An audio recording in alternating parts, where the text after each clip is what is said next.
Republican presidential candidate Ron Paul is joining us now live from the campaign trail in Myrtle Beach, South Carolina. Congressman, thanks very much for coming in. Thank you. All right, let's talk about it. How could this happen? Because I've gone through some of these old Ron Paul newsletters, and it's got your name bannered on the top, and some of these comments, as we just heard from Brian Spies, are pretty shocking.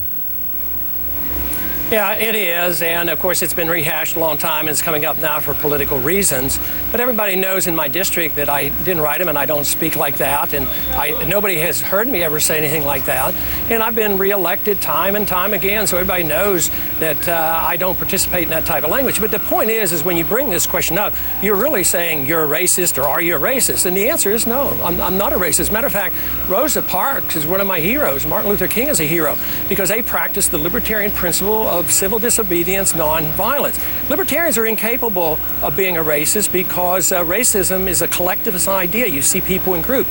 A civil libertarian like myself see everybody as an important individual. It's not the color of their skin that is important, as Martin Luther King said.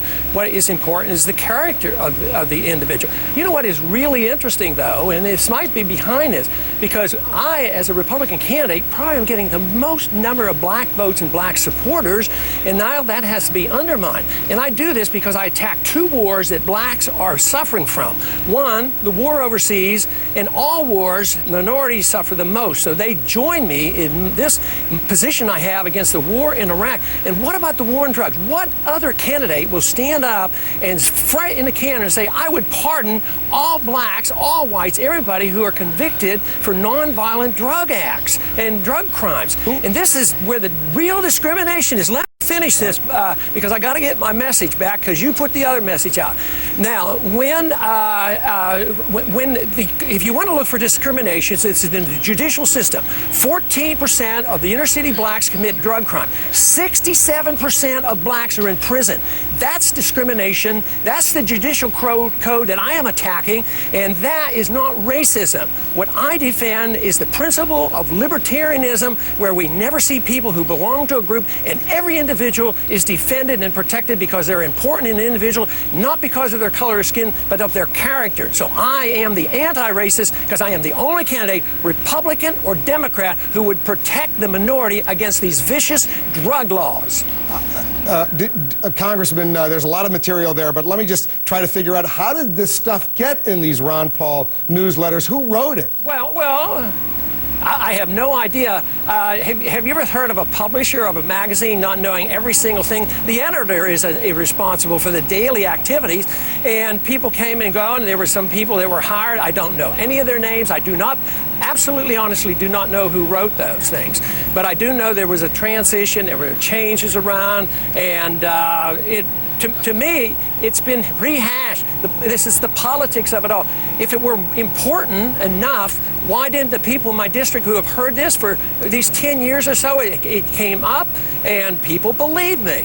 Why don't you believe me and just say, look, it's in there, it's bad, I recognize that, I had a moral responsibility, but that doesn't mean that you can, indirectly charge me as being a racist, and that is what is being done, and yet I am the most anti-racist because I don't see people in collective groups, and I practice, and right now, even before this thing broke, guess when our next fundraising day, our next super day? We raised $4 million one day, $6 on the day. The next one's on Martin Luther King holiday. I mean, this is it. Martin Luther King, Rosa Parks, Gandhi, they're the heroes of mine in practice of civil disobedience to try to get the burden of government off our backs, and that's why I'm the one that protects the individual blacks who are in the city who are so unfairly being treated and thrown in prison. That's the message that needs to be heard, and I'd appreciate somebody helping bring that out rather than nitpicking over something done many years ago, which I did not write. Did you used to read these newsletters, Congressman? Not back then. There might have been at times I would, at times, but I was in a medical practice. I traveled a lot. I was doing speeches around the country, so very frequently, I never did see these. Matter of fact, some of the things you just read, I wouldn't have recognized them. And the point is, it's not part of my character. The point also is when people get charged, they usually have a clip. They never have a clip of somebody saying something, a slip of the tongue or something, and then they're blasted the kingdom come. Nobody has ever heard me say that. They know those are not my thoughts, and therefore the people have not rejected me in Texas. And in a way, this is a bit of a witch hunt. I know there's reason. I don't say that you're unjustified in asking the question, but you also have to think of the motivation behind this. And maybe this is part of the anti-Ron Paul deal. You know, I got excluded from the debates the other night, and maybe this is part knock down Ron Paul because he's gaining grounds with the blacks.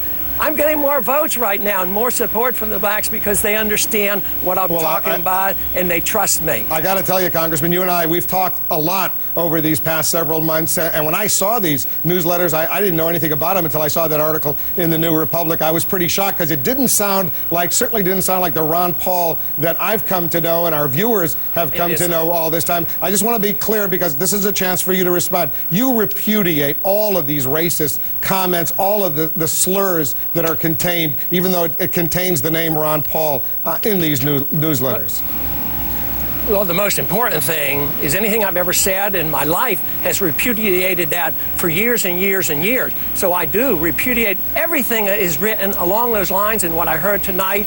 And like I say, I've never read that before. If you asked me to dig up a copy of that, I wouldn't have the vaguest idea. That's how unimportant it was to me. But obviously it is important. It needs to be ironed out. In many ways, Wolf, I think I should thank you for bringing it about so I could clarify this and make sure everybody knew where I stood on this position, because it's obviously wrong.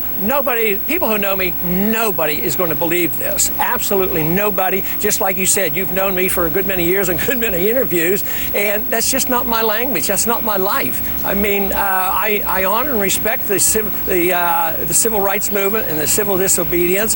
And right now, I really think that people have to think about the real discrimination in this country today has to do with the drug laws. And what other candidate would take it upon himself to challenge this whole system of the judiciary, which is so unfair to the minorities? Now, talk about that. That's what I want the people to hear. And out of fairness, that message needs to get out. Ron Paul joining